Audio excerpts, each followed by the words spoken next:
Preparing for what comes next is a big part of becoming an adult. So, if your teenager says they want to join the military, they're preparing for a real challenge. Visit todaysmilitary.com because their success tomorrow begins with your support today. 15 seconds. Guidance is internal. 10, 9. Ignition sequence start. Space Nuts. 5, 4, 3, 2. 1, 2, 3, 4, 5, 5, 4, 3, 2, 1. Space Nuts. Astronauts report it feels good. Hello again. Thank you for joining us on the Space Nuts podcast. It is episode 216, my word. And next week it's episode 1000 because we can't count. My name is Andrew Dunkley, and joining me, as always, is Professor Fred Watson, Astronomer-at-Large. Hello, Fred. Hi, Andrew. How are you doing? I am quite well, sir. How are you? Yes, I'm doing fine, thanks. Yeah, all good. I passed a milestone this weekend or last weekend with the new knee. Because being free of the industrial strength painkillers, I can now drive again, which is great. So, okay, yeah. 6 weeks. Yeah, they put all sorts of weird restrictions on people who take drugs. I don't understand that. Yeah, they were good drugs, though. You know, Yeah, I can imagine. Yes, some of the strong painkillers, because they've changed all the rules in Australia, and now there are certain things that you used to be able to get over the counter that you now have to have a prescription for, and it's much harder than it used to be to get pain medication and all sorts of other medications. And I suppose that's because people were abusing them, and turning them into things they shouldn't have. That's the reason. Yeah. So the innocent amongst us suffer through pain because of people who want to make money on the side. Yeah. Thanks a lot. But you're the pain isn't too bad now? It's doing okay. It still aches a bit. As I said, 6 weeks after the operation, it seems to be doing really well. I'm doing my physio program and, keeping hard at work at it just to make sure the new knee joint doesn't seize up or anything like that. But yeah, it was a big milestone. Being able to drive sets me back to a normal life, basically. Oh, indeed, yeah. And, my back seized up 3 weeks ago, so I understand the pain you're going through. And thanks for the crunchy little letter you sent me. It's good on you. Thanks. Let's talk about what's on this week. We are going to be talking about this distant galaxy that's made the news. Oh, by the way, it's Science Week this week. It is. So we're going to do a couple of really amazing stories and answer a couple of questions. One of which actually relates somewhat to this particular story about this galaxy that appears to us, due to a gravitational effect, as a ring. But when you unravel it, it's even more amazing. There's also concern, and why doesn't this surprise me, that landing modules on the moon could pollute the ice, the water ice. Shocker. Who would have thunk it? And we're going to answer some questions today, one from Brian about whether or not we are just a universe inside an atom inside a massive universe, or something to that effect. And another quirky little question about the universe and whether or not there could be another Milky Way Galaxy and a sun and an Earth in another part of the universe. All very interesting stuff, which we will unravel today on the Space Nuts podcast. First, Fred, let's look at this ring-like galaxy, or it looks that way from our perspective. Indeed, that's right. And I'd urge our listeners, Andrew, to see if they can seek out a picture of this, because it is really an amazing image. It's on a European Southern Observatory press release, but it's also been picked up by the media. So ESO is the organization that's issued this.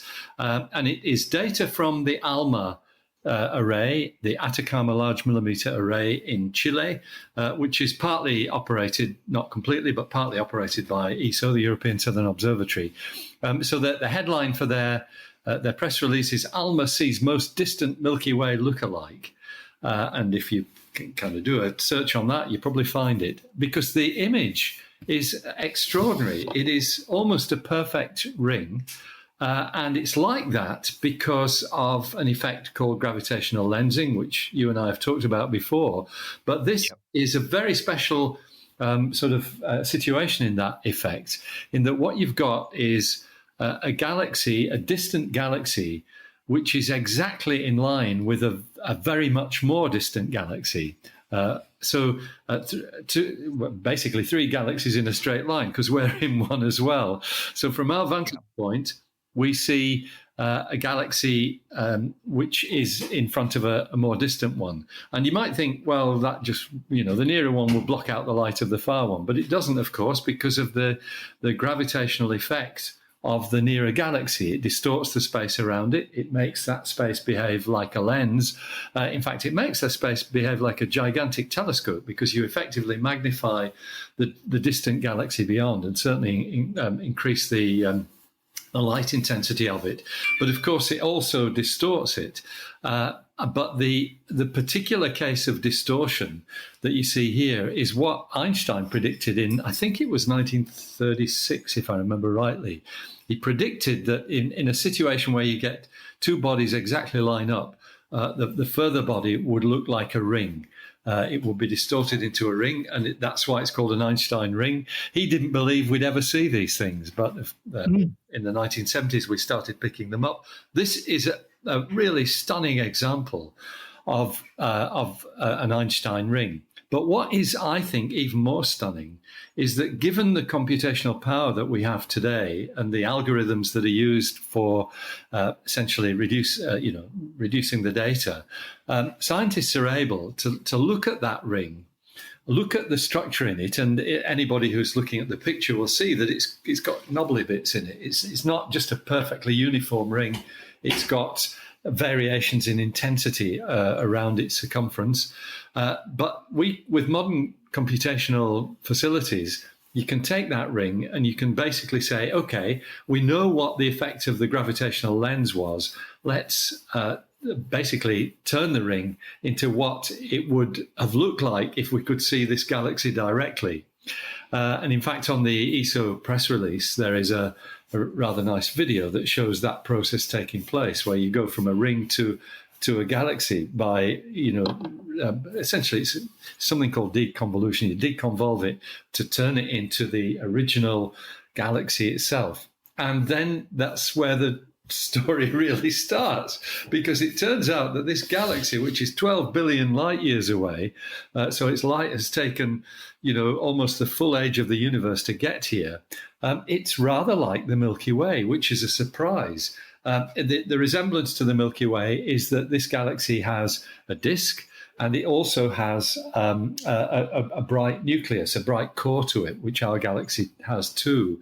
What we don't see is spiral arms, and that may be just because that's a detail that's too difficult to reveal, or perhaps more likely they haven't formed yet, because this galaxy is a baby galaxy. It's only something like 1.5 billion years old. Let me put it a different way. We see it as it was when the universe was only about 1.5 billion years old. So the universe itself was young, therefore the galaxy was young. We're now looking back from a vantage point in a galaxy 13.8 billion years old, and galaxies look a lot different now from what most galaxies looked like in the early universe. But this one is a bit of a standout, because unlike many of the galaxies that we have observed from this era, which are pretty ragged looking affairs because they haven't got themselves sorted out yet, as ours clearly has, this one looks as though it is rather neat and tidy, and that is a surprise to the authors of this work, who, by the way, are based mostly in Europe. It's an astonishing story, Andrew. Amazing. Yeah, it is. And as I mentioned, it relates to a question we're going to answer later on. But we've talked about coincidences in alignment before, and one of those is when we see a total solar eclipse, and it's just coincidence that the moon is just the right size to cover the disk of the sun at this point in time. And so we're very, very lucky to be able to see that. So this is a similar coincidence, that we are lined up with a galaxy which is lined up with a galaxy in a perfect straight line to create this lensing effect that gives us a ring-like galaxy. I think that's just incredible. It is. It's an amazing story. And I think, the interest in the press release is really about the puzzle that this is a a galaxy that looks older than its years. And in fact, one of the authors actually says more or less that. What we found was quite puzzling. Despite forming stars at a high rate and therefore being the site of highly energetic processes, and the galaxy is called SPT 0418-47. SPT 0418-47 is the most well-ordered galaxy disk ever observed in the early universe.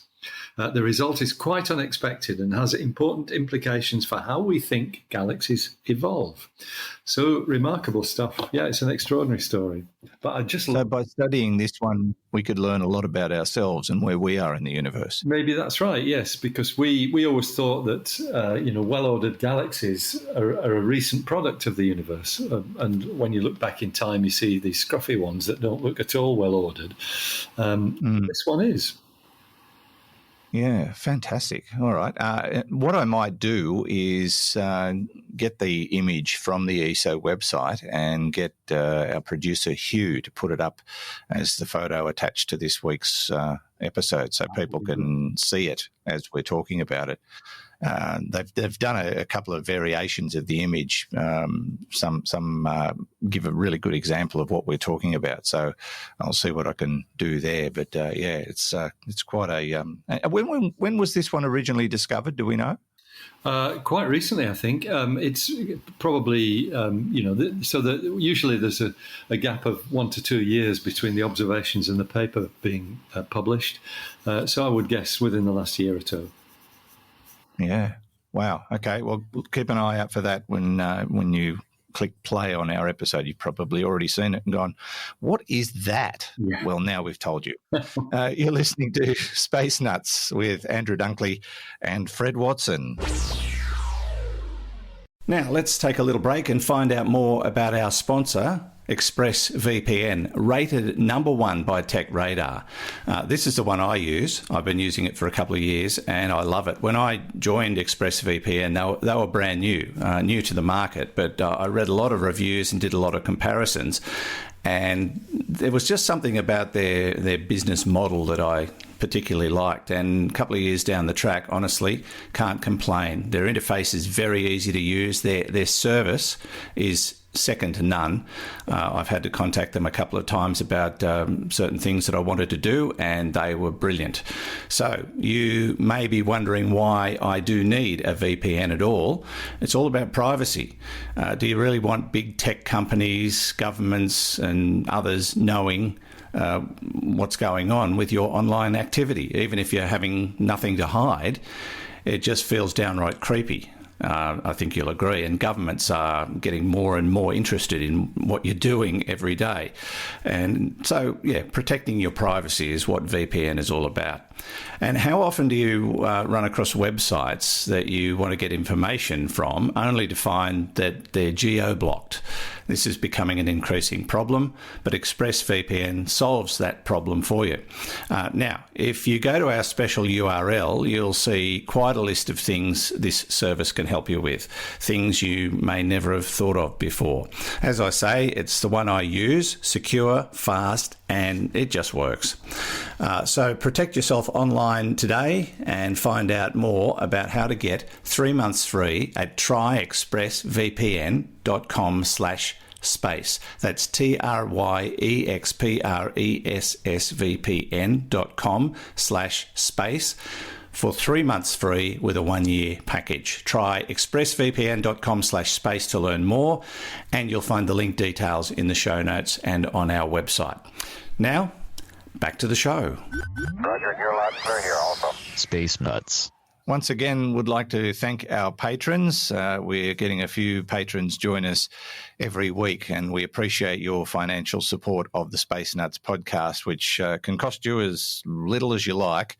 It can cost you nothing at all. It is completely up to you as to whether or not you decide to support the podcast financially. If that's something you would like to do, you can do it through Patreon or Supercast, and you can find those links on our website, spacenutspodcast.com. But thank you to all of our patrons. And of course, as a patron, we give you bonus material, we give you a commercial-free version of the podcast, and we give it to you early. which is just our way of saying thank you. And once again, to everybody who supports the Space Nuts podcast in whatever form, even just listening through YouTube to get our download numbers up, that helps as well. So thank you very much.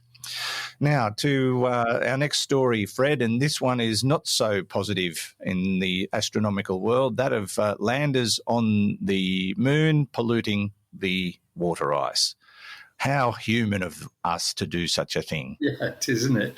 But this is another story, Andrew, that surprised me. You know, the Einstein ring one certainly did, and this one did too. Because who would have thought that a lander with, you know, coming down on the moon's surface with its exhaust plume, helping to decelerate the spacecraft so that it does a soft landing, who would have thought that the products of that exhaust could actually go all the way around the moon? That's a staggering idea, because the moon is not a small body. It's, you know, it's a quarter the size of the Earth. Yeah. So a couple of basics. The moon doesn't have an atmosphere as we do, but it does have what we call an exosphere, which is basically a very rarefied gas around it. So you might think of it as a very, very thin atmosphere, which is, you know, it's got various different elements in it. Hydrogen's there, we know, and other things too. So what we're talking about here, though, is that being polluted by large quantities of particularly water vapor, which is present in the exhaust of spacecraft. So this is in fact, the work that we're reporting actually comes from simulations. It's not anything that's been measured. These are modeling simulations led actually at the Johns Hopkins University in Baltimore in Maryland. But what the scientists have shown there is if you take just, you know, a kind of small-sized lunar lander, nothing as big as the lunar modules that landed during the Apollo era. I think they basically looked at something a bit more than a ton, a 2,650-pound lander. That's about 1,200 kilograms. That's much less than the Apollo lunar modules were. Okay, so what you do, you simulate this thing coming down with its exhaust plume, slowing it down, touches down near the moon's south pole. And the first thing that's staggering is that their simulation showed that the exhaust really takes only a matter of hours to disperse around the entire moon. Really? Yeah, and 2 months later, 30 to 40% of this vapor actually persisted in the lunar exosphere, this sphere of very rarefied gas. And then they said that ultimately, eventually, a few months after that, about 20% of the gas would freeze out back into water near the poles of the moon. And that's because those are the regions on the moon that are coldest, these places in the craters near the South and North Pole where the sun never reaches. So it's we know there is water ice there from many observations, that particularly at the South Pole, there's frozen water in some of these deep craters. Now, what that means, of course, is that when you do scientific investigations of that water, that natural water that there is at the moon's poles, suddenly you've got to take into account the fact that there is water ice there that's come from the exhaust of spacecraft, which is earthly in origin. It's not, this is not stuff that has arrived via comets or stuff like that. And so people are very much looking forward to studying the water ices at the moon's south pole, to look at things like the isotope ratios, which tells you a little bit about the origin of that water ice. If you suddenly find that there's all this stuff that's got a very Earth-like isotope ratio, maybe that's going to spoil these observations. In fact, as some of the researchers say, So these are some of yes. This is talking about the natural ice in the craters of the moon's south pole. These are some of the only places where we can find traces of the origin of water in the inner solar system. And reading that record requires measuring the composition of those ices as well as their various isotopes to deduce where they likely came from and how they may have gotten there. Frozen out exhaust gases from robotic or human exploration that collect on those ices could confound these measurements, even if the lander touches down hundreds of miles away. It's a remarkable thing. Who would have thought that we could, so easily pollute the moon's environment by spacecraft that have gone there already? Yeah, I'm not at all surprised, to be honest. It's such a natural thing for humans to do. Let's trash the place.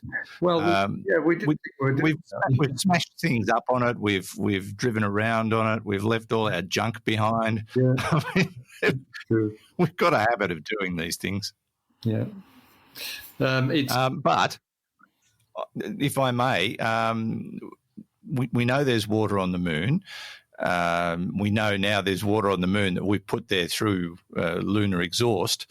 Lander exhaust, but water would have gotten on the moon through, I suppose, impacts from icy objects. And would there have been water potentially on the moon as it was created after the impact of that unknown planet into Earth that they think now created the moon? Or was that too early in the process for it to have extracted water? It's thought that some of the water. I mean, this is really specifically referring to the Earth, which is also a puzzle as to where its water came from. And impacts by comets is certainly one answer to that. But there is work that suggests that the young Earth itself embodied water molecules in its structure, and the same is probably true of the moon when it was impacted by Theia is the name of the object that hit. That's right. It's a hypothetical object, but is so entrenched in our understanding of where the moon came from that it's actually got a name named after the mother of Selene, the moon itself. A great name. So yes, so there may well have been water molecules, hydrated rocks within that object itself. That meant that the water on the moon is indigenous rather than having come via comets. And these are all, these are ideas that is one reason why people are so much looking forward to analysing the water on the moon, to try and see whether we can learn stuff from that. But they now have to take into account the fact that there might be a layer of earthly water on top of it, frozen water that's come from rocket exhausts. Interesting stuff. Good job, everybody. Yeah. Excellent work. Yeah. Was there enough sarcasm in that? Yeah, quite a bit. But I suppose what you've said, though, opens up another avenue of thinking in my mind, is in that the water on Earth and the water on the moon and perhaps the water in so many other places is a multi-mix of sources. It's not just one sort of deposit from one place. It could come from all sorts of different, situations, and created what has become a unique mix on Earth. I imagine our water is probably nothing like water anywhere else. Yeah. In a minute sense. Yeah, that's true. And the key sort of signature in terms of water, where it came from, is this isotope ratio between normal hydrogen and heavy hydrogen, which is usually called deuterium. That can form water molecules as well. It's called heavy water, and so it's the ratio of light water to heavy water that is one of the key signatures of where water might have come from. And so that's really just to set the scene. Back in probably the 1970s and 80s, the theory was prevalent that all water on Earth had come from comets, which we know are icy objects. and we know comets have impacted the Earth throughout its history. So take that as your starting point. But then when we started visiting comets and analysing their gases in more detail, we found that the isotope ratio in comet water is not the same as in the water on the Earth, and that kind of suggests that perhaps comets were not the source of water. This is the thinking back in probably the 2000s and 2010s. However, there are one or two comets that do have the same isotope ratio as water. So among the comets, there's variation. And I think you're right that what we wound up with is probably a mixture of various different sources. Exactly as you've said. I think that's looking at it the right way, Andrew. Okay. And now we're sending our messy water to the moon. Yeah, that's right. Well, we've already... when the time comes for them to report on what they've found when they get a chance to analyse it, we can talk about it again. It'll be it will be a fascinating revelation, I imagine. Plus all that lunar exhaust. Yes.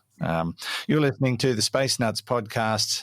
My name's Andrew Dunkley, and with me, Professor Fred Watson. 3, 2, 1. Space Nuts. Now, I did mention YouTube earlier, where people can log on and listen to our latest podcast, as well as all our material from day one, dating back to 1822 or whenever we started, something like that. Yeah. Feels like it was 1822 somewhere. Anyway, thank you for listening. Of course, we're available on all sorts of platforms. You'll find us on Facebook, the official Space Nuts Facebook page, but there's also a Facebook group that has been created by Space Nuts listeners, the Space Nuts podcast group on Facebook, where you can all chat to each other and share ideas. And a lot of people like to ask questions and see what the group thinks. It's a pretty good little group, very dynamic. So if you haven't joined the Space Nuts podcast group on Facebook yet, look it up and say hello. I think you'll find it most enjoyable. And we've got ourselves on just about every podcast distribution platform on the interwebs. So pick your favourite and you can listen to us there if you so desire. If you're listening to this message now, you're clearly doing that anyway. Let's go to some questions, Fred, and this one comes from Brian Kenyon. G'day, Brian. Nice to have you send us in a question. He asks, have you guys ever looked at the solar system as a much bigger atom? I made a small comparison to how they have some similarities for an 8th grade paper. Has this been discussed, and have we thought we are just atoms to something bigger? Now, I've seen this kind of imagery portrayed in science fiction movies, and there was even a story on Facebook this week, which may be where Brian came up with the idea for this question, or it's a coincidence. I wouldn't be surprised. But it was suggesting that our universe is just inside an atom of a greater universe. It's an interesting concept. Whether or not it's possible, I don't know. Maybe you do, Fred. No, I don't know either. But I really like Brian's question, because I remember, this is centuries ago, and Brian said he was thinking about this for an 8th grade paper. I was probably about the same age when I was thinking exactly the same thing. That, I actually remember sitting and looking at dust particles in a beam of sunlight, because where it must have been in a dusty environment, there was this sunshine shining in, and I could see these dust particles, and I was thinking, I wonder if they're little solar systems, because I knew that atoms had electrons around them, which were a bit like the planets of the solar system, and it kind of cheered me up. Actually, I thought maybe there's a tiny solar system in there. However, what we know about the atom tells us that it is very different from what we know about the planets. So it's a nice analogy, but it doesn't have, it doesn't carry forward. Partly because I guess when we think of an atom, the original idea of the atom was that you had a nucleus, with electrons which were in orbit around the nucleus. And that's where the comparison with planets comes in. We now know, of course, that these are actually just basically clouds. They're not electrons. They're probability clouds, if I can put it that way, where you may have an electron and you may not have an electron because of the way quantum physics works. So they're just clouds of essentially clouds of waves. That's another way of looking at them. But nevertheless, the idea of an atom with its electrons whizzing around it is still a very nice concept. It differs, however, substantially from what a solar system looks like, because we know from both our own solar system and other ones that we've observed around other stars that we don't have things whizzing around in different orbits, at least as far as the planets are concerned. The planets are all in the same plane. They're not angled differently. There's a slight differences, a few degrees, but basically a solar system is a star and then this disk of planets around it, rather than what we would envisage an atom to be like, with its electrons all whizzing around in orbits at different inclinations, even though we now don't actually think that model is correct. Of course, the reason why the planets are all in the same plane is because they came from a disk of debris, the protoplanetary disk. That's what they were formed in. You can just extend this one step further, though, because comets do behave more like the way we would have envisaged electrons. They come in at all kinds of different angles.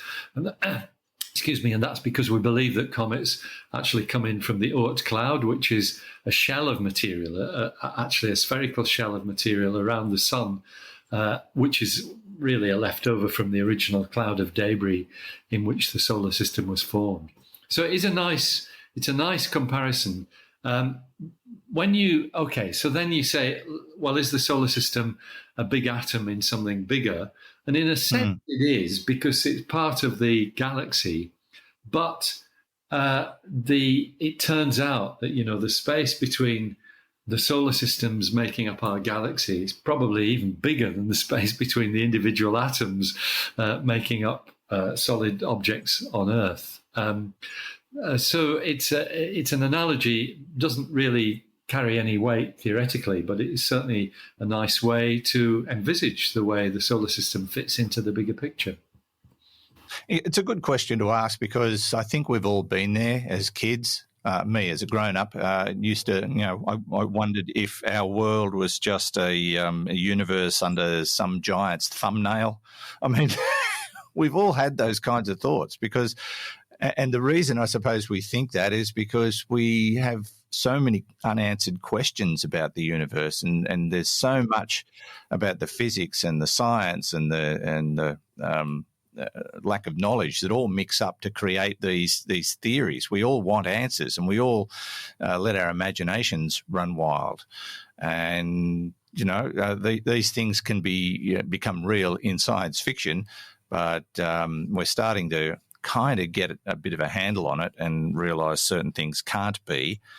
But it reminds me of the original Lion King movie, when the two mates were lying down looking up into the night sky, and one of them said to the other, what are all those lights? And the first one says, it's just the holes in the cloak of night letting the sunshine through. And the other one said, oh, I thought there were millions and millions and millions of worlds just like ours out in the outer reaches. And I thought that was very cleverly done. Yeah. How one of them that seemed very dumb came up with the exact right answer to the situation. But, we've all been there, Fred. Yeah. But a great question from Brian, and thank you very much for it, because it's nice to revisit those ideas. Indeed. Thank you, Brian. Nice to hear from you. Let's move on to our next question from James Friedrich, a very South Australian name. He's from Loxton in South Australia. Of course, those who don't know what we're talking about, South Australia has a very significant German heritage. German settlers began the wine industry in parts of South Australia, which turned out to be perfect for growing wine. we're now starting to realise that most of most of the southeastern quarter of Australia is great for growing wine. We even grow it in this district, which is quite a dry, arid place at times, but perfect for wine growing. Anyway, Fred, James asks, I recently read an article, and this sort of relates back to our first story about the ring galaxy that we were discussing. I read recently an article that said the data from the Planck satellite suggests that either space is flat and infinite, or at least absurdly huge and curved. I wonder if space is truly infinite. Do you think it's possible that matter somewhere else in some preposterously far-flung part of the universe would have arranged itself so that there is another Milky Way, another sun, another Earth, and therefore another you? And I am contemplating the same question. It just seems that if the universe is infinite, then it must be inevitable. Just wondering what your thoughts are on this. Now, I've again sort of looking at science fiction, they've actually made movies about a second Earth, and it's another one where your childhood imagination probably goes from time to time. Indeed, that's right. And actually, James is kind of on the money, because so that data he's referring to came from the Planck satellite, which is one of the spacecraft that measured the cosmic microwave background radiation, and you get results from that really talk about the geometry of the universe. And so the belief really is that the universe is probably flat, and that doesn't mean it's shaped like a tabletop. It means that the geometry that we experience around us essentially extends to very great distances. In other words, parallel lines never meet, and triangles have angles that always add up to 180 degrees.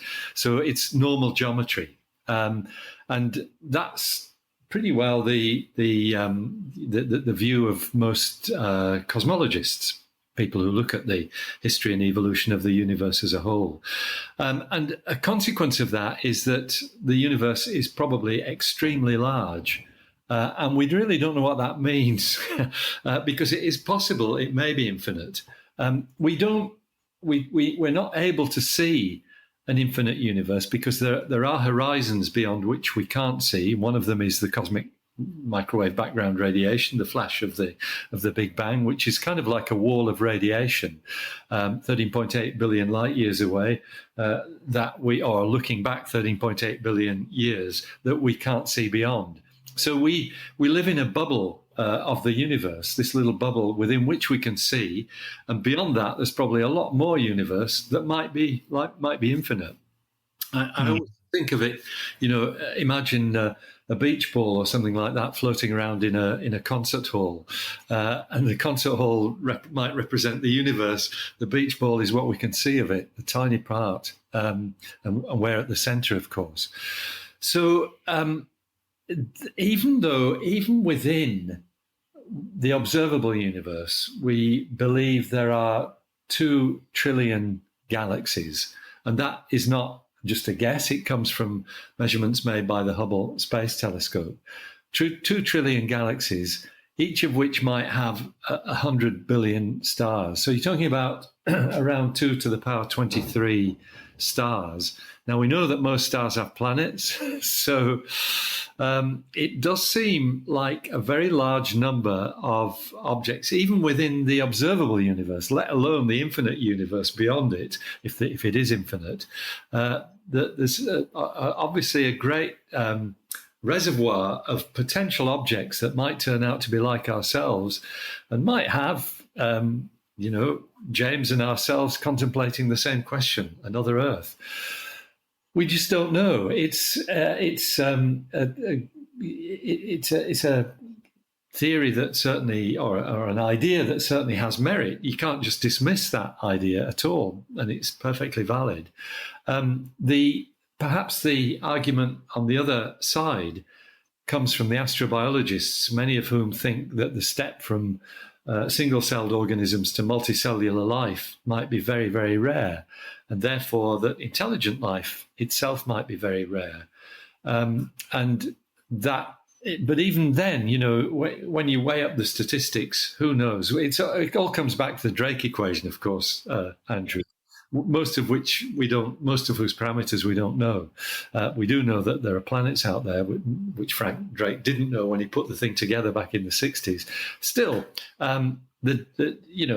we can only guess at the likelihood that there might be other intelligent species out there. The real downside is that, yes, if they're rare, while there might be other folks like us out there, the distances are so colossal. Even within the bubble, which is the observable universe, you're talking about distances measured in many billions of light years. And that is a very big challenge for actually finding these putative individuals, if they are there. Certainly rules out any kind of communication with them, at least with the physics that we know about today. So I think, that's... James suggests that life like species like ourselves, talking to one another in the same way as we are doing now, might be inevitable elsewhere. That's a reasonable assumption to make, but we don't know. And we may never be able to prove it. Yeah, we may never know. Yeah. Something you said and that James has referred to about the universe being flat confuses me, because we've talked in the past about the universe expanding at an accelerating rate in all directions simultaneously, which says to me it's spherical. So how could it be flat? Yeah. So are we talking about the material in it? No, it's just the geometry. And it's a description, and it is an appalling name to talk about the universe being flat, because it does what, it gives a pitfall that everybody falls into, because it does have spherical symmetry. The flatness refers to whether whether geometry that we understand here on the Earth, whether that extends over the full size of the universe. In other words, as I said, parallel lines don't meet. Parallel lines don't meet in a flat universe, but you can point those parallel lines in any direction because it's got spherical symmetry. It's a confusing term, and it's a really bad. No, I get it. No, you made sense. I get it. Oh, thank you. Thank God. Yeah. Don't ask me to repeat it, though. The idea comes from, the fact that if you, I'm sitting at a table at the moment and I'm imagining the table that has normal geometry, with parallel lines not meeting angles adding up to 180 degrees. If this table was not a table but a globe, and I was balancing my laptop on it rather precariously, that would not have flat geometry on it because it's a globe. It's a curved surface, and the geometry of a curved surface is different. Parallel lines meet. Angles don't add up to 180 degrees. That's where the name comes from, of a flat universe. It's the geometry, not the shape of the universe itself. Gotcha. Thank you, Andrew. You've made my day. I wish I'd known that 35 years ago in my mathematics exam, but anyway, it's too late now. Much too late. First time anybody's understood that explanation.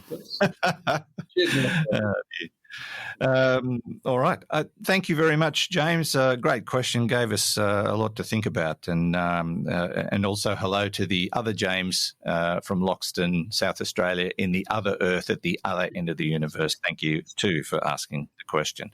Thank you, Fred. That's where we wrap it up for another week. It's been a lot of fun. It's been an interesting one for Science Week. Yes, indeed. That's right. It's great time. I'm sure you've been busy. I have, yeah. I've got a big gig coming up tonight as well with CSIRO talking about the square kilometre array. So I'm looking forward to that. All systems go. All right. Very good. Well, we'll look forward to your company again next week. Thanks, Fred. Sounds great. Thanks a lot, Andrew. Take care. That's Fred Watson, Astronomer-at-Large, here on the Space Nuts podcast. And from me, Andrew Dunkley, thank you again. Don't forget to send your questions in via our website, spacenutspodcast.com. You click on the AMA link, and if you've got a device with a microphone in it, just hit record. Tell us who you are, where you're from, and ask your question. We love audio questions, but if you don't want to do that, you can always send them in via text form. And we look forward to your company on the next edition of the Space Nuts podcast. Space Nuts. You've been listening to the Space Nuts podcast. Mission complete, Houston. Available at Apple Podcasts, Google Podcasts, Spotify, iHeartRadio, or your favorite podcast player. You can also stream on demand at Bytes.com. This has been another quality podcast production from Bytes.com.